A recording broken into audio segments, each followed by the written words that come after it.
మహేశ పాప వినాశ కైలాసవాస ఈశ నిన్ను నమ్మినాను రావా నీలకందర నిన్ను నమ్మినాను రావా నీలకందర భక్తి ఏవు పూజలేవు ఎరుగరైతిరా పాపమేదో పుణ్యమేదో తెలియనైతిరా దేవా మహేశ పాప వినాశ కైలాసవాస ఈశ నిన్ను నమ్మినాను రారా నీలకందర దేవా నిన్ను నమ్మినాను రావా నీలకందర. పరమాత్మని ధ్యానించేటప్పుడు పెదవులపై చిరునవ్వు ఉండాలి. కళ్ళు ఆయన యొక్క సాకార రూపం మీద ఉండాలి. సర్వ ఆకారాలలో ఉన్నటువంటి ఆ పరమేశ్వరుణ్ణి మనం దర్శించేటప్పుడు మనం ఈ యొక్క స్తుతి ఆయన్ని స్తుతించడము అనే దానికి ఒక పెద్ద గొప్ప అర్థభావం చెప్పారు వ్యాస మహర్షి వారు. ఆ స్తుతి స్తోత్రం ఎలా అవుతుంది? ఇది మహావిజ్ఞానమైనటువంటి సంపూర్ణ పరమజ్ఞానం పొందినటువంటి పరతత్వం తెలిసినటువంటి ఆ వేదవ్యాస మహర్షుల వారు ఈ యొక్క భాగవతంలో వర్ణనాతీతంగా వర్ణించారు. పురాణాలైతే ఏమి అతనికి మన శతకోటి వందనాలు. వ్యాసం వశిష్ఠరప్తారం శక్తి పౌత్రమకల్మషం పరాశరాత్మజం వందే సుఖతాతం తపోనిధం వ్యాసాయ విష్ణురూపాయ వ్యాసయే నమః. నమో వై బ్రహ్మనిధియే వాసిష్ఠాయ నమః.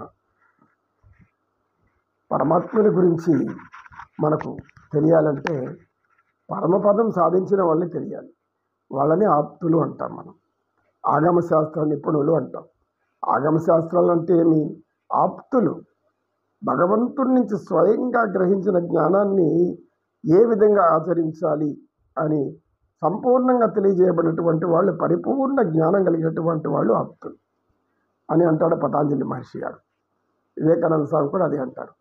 ఆయన పరిపూర్ణ జ్ఞానం కాబట్టి ప్రపంచానికి జ్ఞానం బోధించినటువంటి మొట్టమొదట జ్ఞానానందుడు స్వామి వివేకానంద ఆయన యొక్క భక్తి, ఆయన ఏకాగ్రత, ఆయన రచించినటువంటి కర్మయోగము, జ్ఞానయోగము, భక్తి యోగము, రాజయోగము, అనేక యోగాలు ఆయన రచించి ఉన్నారు.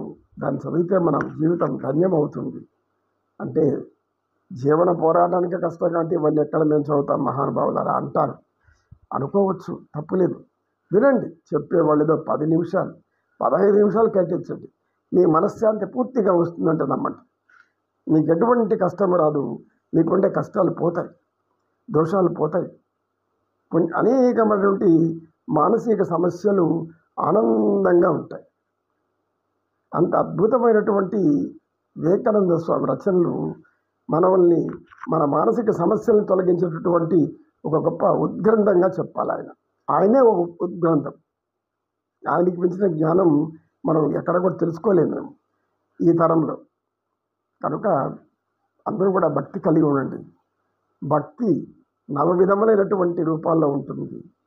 అది తెలుసుకోవాలి. మరణం, స్మరణం, భజనం, కీర్తనం, స్తుతి, స్తోత్రం అనేక విధాలుగా ఉంటాయి. భక్తి ఏ విధంగా ప్రదర్శించిన భక్తి కలిగి ఉండండి. భక్తి అంటే ఏదో దేవుడికి వెళ్ళి గుళ్ళో నమస్కారం పెట్టేసి కొబ్బరికాయ కొట్టేసి హారతి ఇచ్చి రావడం కాదు. ఏ దేవతనైతే ఏ దేవుడినైతే మనం భక్తిగా ఎంచుకున్నామో ఆయన గుణాలను కొన్ని అయినా మనం ధరించి రావాలి. అప్పుడే ఈ జన్మకు సార్థకం. అర్థం పరమార్థం కూడా మానవ జన్మకు, అంతకంటే ఇంకెవరేమీ లేదు అన్నట్టే. ఒక వీళ్ళ గ్రామస్తుడి పైకి లేచాడు. గురువుగారు నమస్కారం అండి. నమస్కారం నాయన, చెప్పు నాయన, ఏమిటి నీ సమస్య? ఏం లేదు గురుగారు, మీరు చెప్తున్న దాంట్లో ఏదో నాకు కొంచెం అర్థమవుతుంది. ఏం అర్థమవుతుందంటే, భగవంతుడిని స్మరిస్తే, భగవంతుడిని కీర్తిస్తే, భగవంతుని హృదయంలో పెట్టుకుంటే, నిత్యం భగవంతుని తలుచుకొని మన కర్మలు చేస్తూ ఉంటే సకల దోషాలు పోతాయని చెప్తున్నారు. మరి కొందరు ఏమో ఈ మాధ్యమాల్లో, అనేక మాధ్యమాల్లో ఉదయం లేస్తే తెరిస్తే ఈ దోషం పోవాలంటే ఆ పూజ చెయ్యి, ఆ దోషం పోవాలంటే ఈ పూజ చెయ్యి, ఈ దోషము ఆ దోషము ఆ దోషము ఏ దోషం, ఎన్ని దోషాలో చెప్తున్నారు. దేని నమ్మాలి గురువు గారు అని అడిగాడు ఆ వ్యక్తి. నాయన, ఇటువంటి వివాదాస్పదమైన చర్చలు మనకొద్దు. ఎందుకంటే ఎవరి బ్రతుకు తెరువు వాళ్ళది. బ్రతుకు తెరువు కోసం ఏర్పరచుకునే వాళ్ళు జ్ఞానం ఒక రకంగా ఉంటుంది, భక్తి కలిగిన వారి జ్ఞానం ఇంకొకటిగా ఉంటుంది. రాజయోగం ఏం చెప్తుందంటే, నీ కర్మలకు నీవే బాధ్యుడవు, నీ కర్మలకు నీవే బాధ్యుడవు కనుక సత్కర్మ ఏవ సత్ఫలితం, దుష్కర్మ ఏవ దుష్ఫలితం. ఏనాటి కర్మ మరునాడే, ఇచ్చోటి కర్మ అచ్చోటే అనుభవించి తీరాలంతే. అదే ధర్మం, సృష్టి ధర్మం. ఈశ్వరుడు సృష్టినంతా ఒక ధర్మంతో ఏర్పరిచాడు.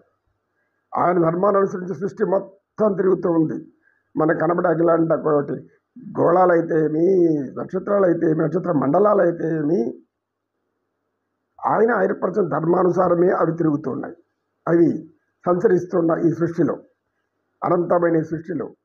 లేకపోతే ఎవరు తిప్పుతున్నారు, భూమిని ఎవరు తిప్పుతున్నారు, సూర్యుడిని ఎవరు వెలిగిస్తున్నారు, అది అంతుపట్టని జ్ఞానం. అది యోగశాస్త్రం ఏం చెప్తుందంటే, ఆచరించి యోగాన్ని తెలుసుకుంటుంది. కనుక నేను చెప్పేది నీ ప్రశ్నకి జవాబు ఏమంటే, ఏ దోషము ఏ దోషము, ఆ దోషము ఈ దోషము ఏ దోషము, ఏదో అది మనకు అర్థం కాని దోషాలు. కానీ యోగశాస్త్రము, రాజయోగము, ఈ జ్ఞానయోగము, భక్తి యోగము, కర్మయోగం ఏం చెప్తాయంటే, నీవు మంచి కర్మలు చేయి, నీకు ఎటువంటి నష్టం రాదు. ఎందుకు? చెడు కర్మలు చేస్తేనే ఫలితం ఉంటుంది, పుణ్యకర్మలు చేస్తేనే దాని ఫలితం ఉంటుంది.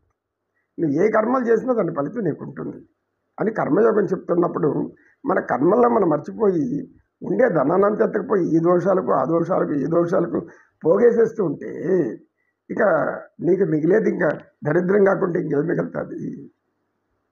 గురువులంతా అదే చెప్తారు, మీరు దోషాలు అది ఇది ఎవరికొరుకో దానాలు ధర్మాలు ఎవరికి వెళ్ళి పాత్ర ఎరిగి దానం.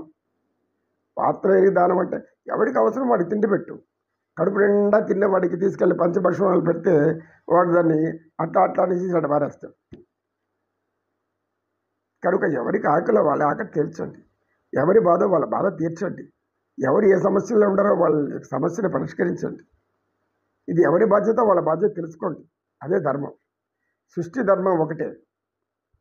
నీకు ఏ బాధ్యత అయితే ఇవ్వబడిందో ఆ బాధ్యతను అనుసరించు.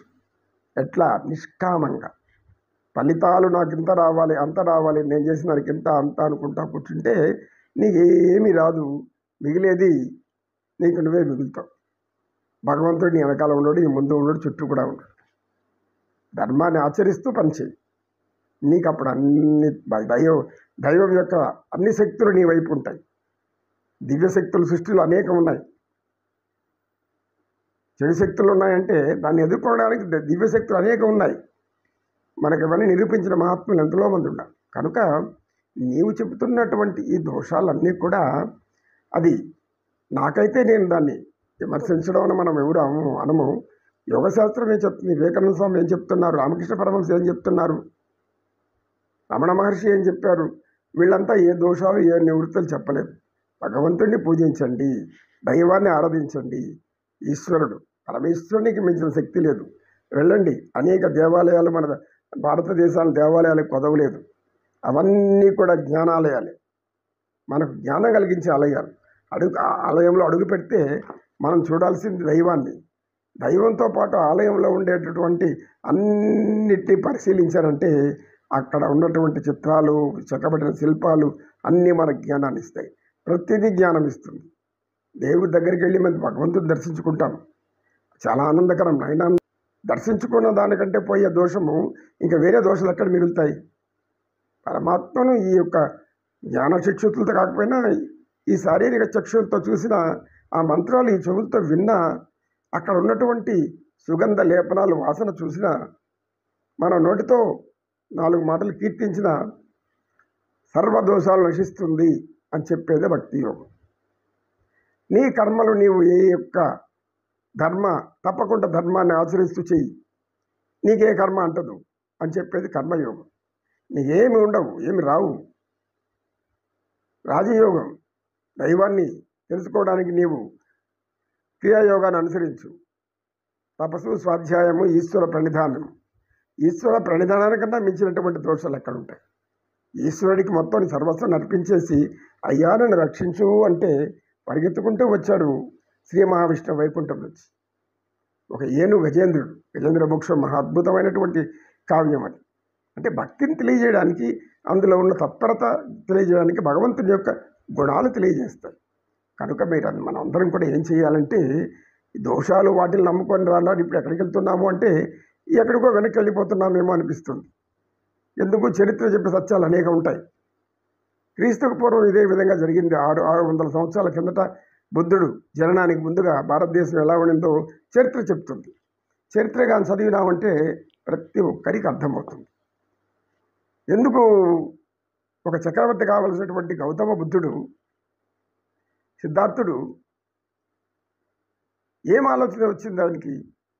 ఏ కష్టాలు, ఏ సుఖాలు ఏమీ తెలియకుండా పెంచడం వల్ల ఆయన జ్యోతిష్కుల మాట విని 16 ఏళ్ల వరకు ఈ బాలుని మీరు బయట పంపొద్దండి అని చెప్తారు వాళ్ళు జ్ఞానులు.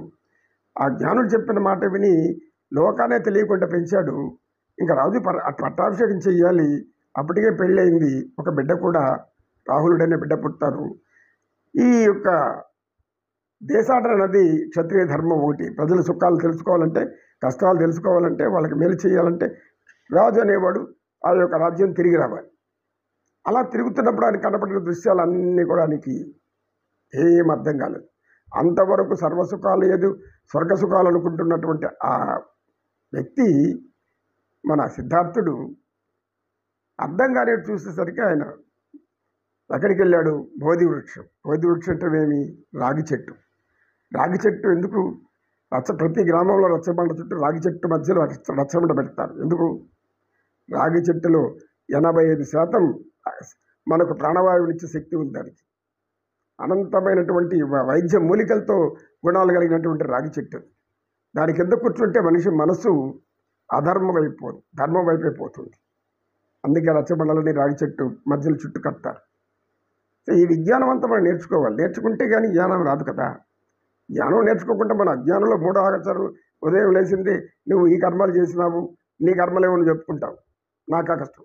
ఎప్పుడైతే ఒక్కటి బాగా గుర్తుపెట్టుకోవాలి, మనకు కష్టాలు, బాధలు, సుఖాలని ఎవరి దగ్గరికి అయితే వెళ్తామో తెలుసుకోవాలని, వాళ్ళు వెంటనే నీ ముఖం చూస్తానే కనిపెట్టేస్తారు.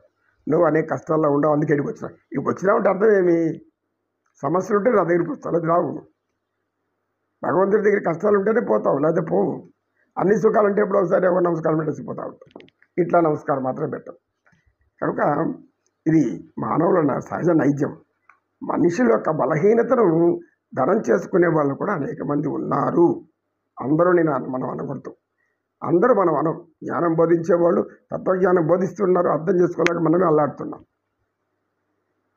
కనుక జ్ఞానం ఏదో అజ్ఞానం ఏదో తెలుసుకుంటే ఆ కర్మ, ఈ దోషం, ఆ దోషం, ఆ పూజ, ఈ పూజ, ఆ దానం, ఈ దానం ఉన్నవాళ్ళు చేసుకోవచ్చు.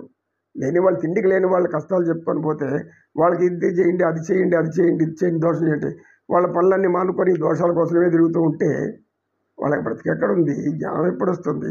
దైవం అంటే ఏమర్థమవుతుంది? కనుక నాయన, నీవు చెప్పినటువంటి దోషాలన్నింటినీ కూడా భగవంతుడు ఏం చెప్పాడు, శ్రీకృష్ణ పరమాత్మ ఏం చెప్తున్నాడు ద్వాపరయుగంలో, నా పాదసేవ చెయ్యండి, నా పాదధూళిని తాకండి, నన్ను స్మరించండి, నన్ను స్మరించినంత మాత్రాన మీ సర్వ దుఃఖాలు పోగొడతాను, సర్వ పాపాలు పోగొడతాను, సర్వ కర్మలు పోతుంది అని అంటున్నారు. ఒకే మాట మనకు ఆయన మాటిస్తున్నారు. అలాంటి పరమాత్మను నమ్మకుండా ఏదో చిన్న చిన్న వాటిల్ని మనం ఆ దోషాలు యూజ్ చేసుకుంటే మనం జ్ఞానంలో పోతున్నామా, జ్ఞానంలో పోతున్నామా, మనకు మనం విచారణ చేసుకోవాలి. ఇంకా అంతకంటే మనం ఏం చెప్పకూడదు కూడా.